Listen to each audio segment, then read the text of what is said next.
by saying it's a huge privilege to be asked to speak tonight on an occasion that's not only so important for Red Youth and the CPGB-ML, but also for the entire international working class movement.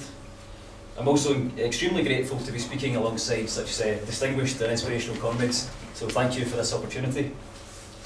I came across a quotation recently that said, "Speak the truth, even if your voice trembles."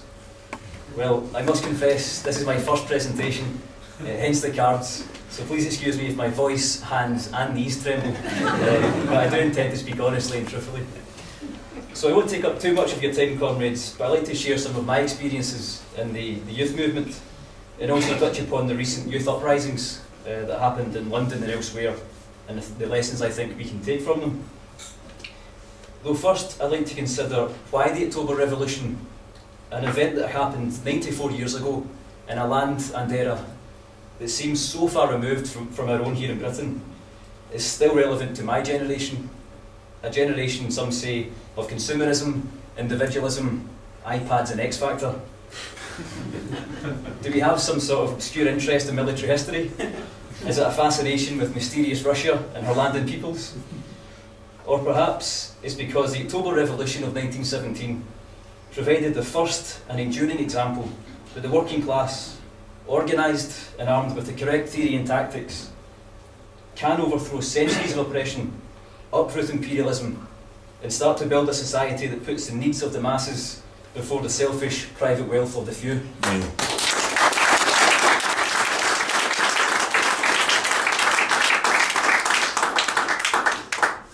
The October Revolution also settled the question of working class organisation. It showed the legitimacy and necessity of building a vanguard workers' party. Now, it's incredibly fashionable for my generation of young people to be individually rebellious, to hate not only the system but all forms of authority, organisation and even arguably ideology.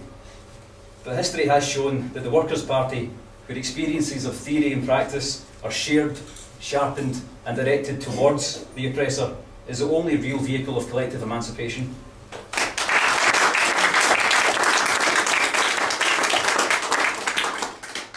In this context, revolutionary politics moves beyond a mere fantasy or passing adolescent pursuit, and we start to usefully contribute to the real class struggle.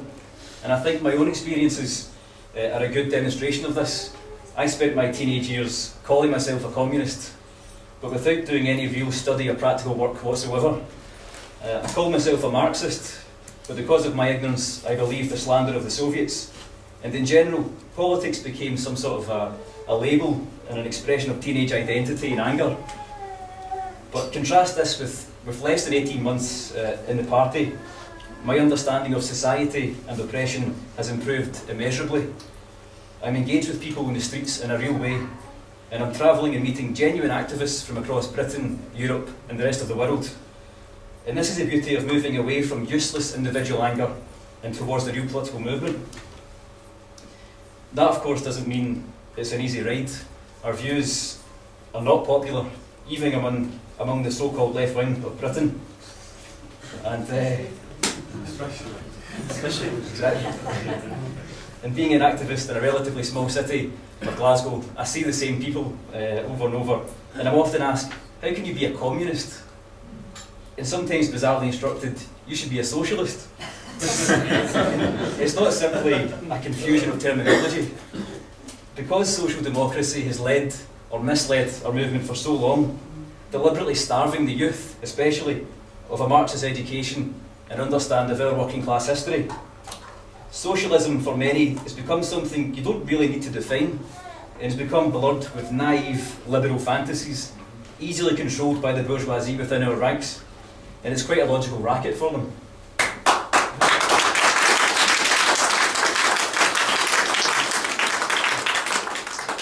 You know, it's so frustrating that we have thousands of people, young people in Britain, who believe themselves progressive, who proudly label themselves socialist, but have absolutely zero understanding of what imperialism actually is, and the link between our working class here in Britain and the oppressed people and regimes of Africa, Asia and the Americas. They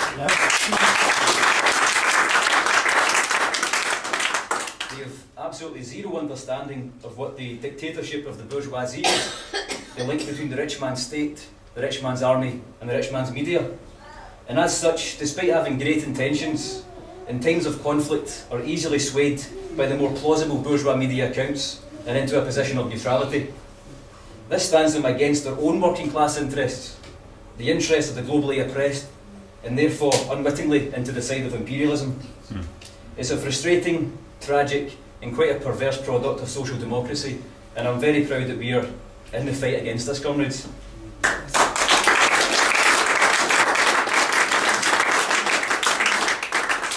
But let me say, it's certainly not all doom and gloom. We saw many examples this year of the working class, and especially the youth, breaking free from the same tired traditional forms of resistance promoted by social democracy. We saw the encouraging student occupations against the tuition fees. We're seeing the rise of the global Occupy movement. And of course, we had the extraordinary events that happened in London and elsewhere in August, what we call the youth uprisings. The comrade Jyoti spoke recently about the role of the media in manufacturing and manipulating public opinion. And that was certainly conducted in August. Every politician of every major party and every correspondent of every media source cried about their shock and disbelief on the level of violence amongst the youth. Nonsense, comrades.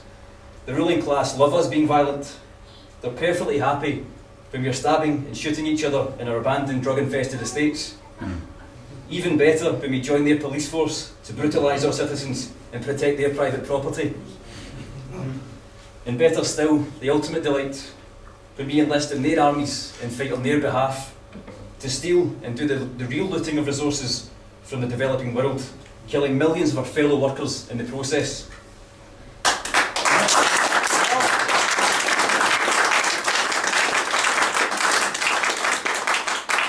Though, comrades, the ruling class are only shocked and are only against our violence when it is pointed away from each other and finally directed towards them. This is when the demonisation campaign begins, and it shows how important the media is to the existence and the protection of the ruling class. You know, so much was made about the looting during the so-called riots. The same scenes of youths, many of them black or Asian, taking items from department stores were replayed over and over again on our TV screens.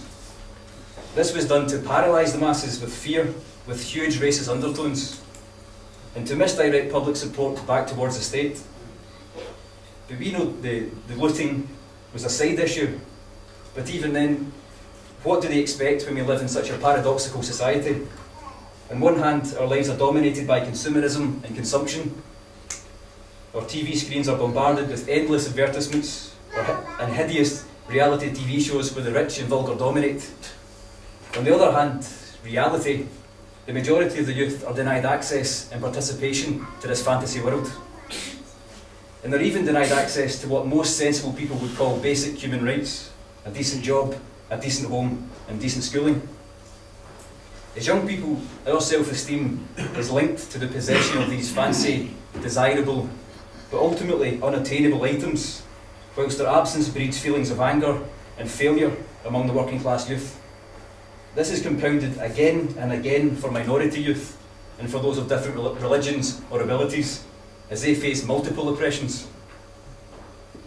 I guess what I'm trying to say, comrades, is that the real criminality, the real failures, and the real violence that happens in Britain is committed by the ruling class.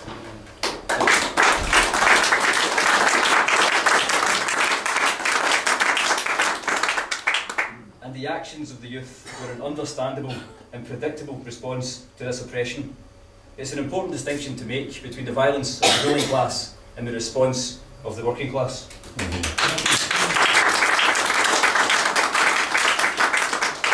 I think the fantastic Malcolm X quote sums this up and is very applicable.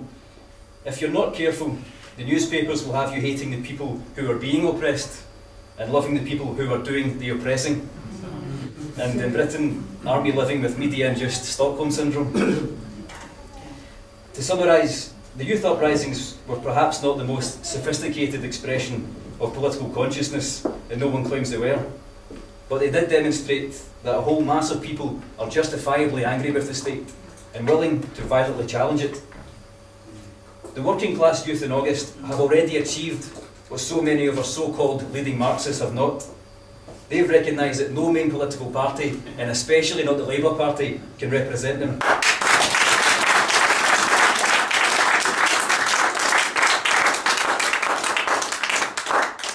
The working class youth in August have already achieved what so many of our leading trade unionists have not.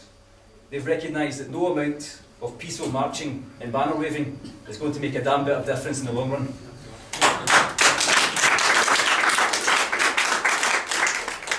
As we said, that is not to say the so-called riots were a meaningful act of revolution which can overthrow capitalism, but it does present an opportunity for serious activists to inject this spontaneous anger, which will only intensify, with consciousness and directed towards the new criminals in Britain.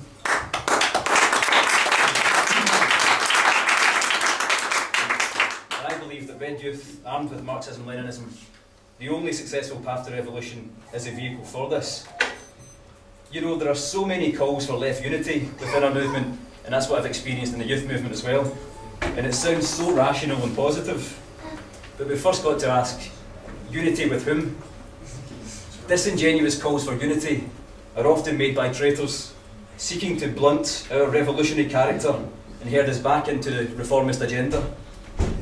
But we know, comrades, the system cannot be reformed. In fact, as it edges closer and closer to its demise, it becomes more savage and more inhumane.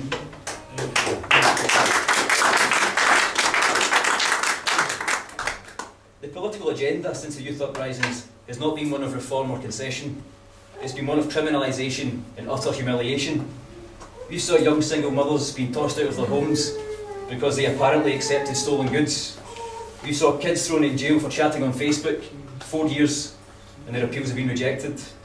We saw 5,000 youths jailed, many denied full legal rights, and any hopes they had of getting a decent job, if there were any in the first place, are now gone. Theresa May wants the Human Rights Act gone and more police powers. Ken Clarke wants private prisons. Ed Miliband is quieter but no less vicious. This is the nature of their class. This is the nature of their class war. What's ours going to be? I would suggest it's not reform, it would be working towards revolution. Comrades, I hope I've articulated why the October Revolution, with the examples of building a vanguard party, removing enemies from within the movement, and injecting wider public anger with political direction, is not only still relevant, but absolutely vital for my generation. I would urge anyone here, or watching online if it goes on, that's not already involved in, to really think about joining the struggle, and begin taking our first steps towards our own revolution and eventual class emancipation. Thank you.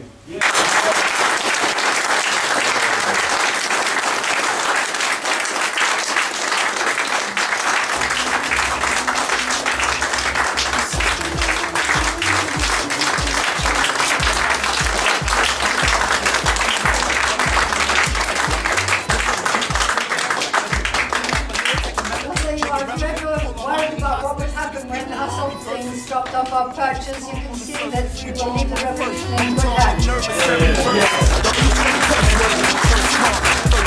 It ain't no lost love, freedom costs blood, that's word to the Mossberg, nigga.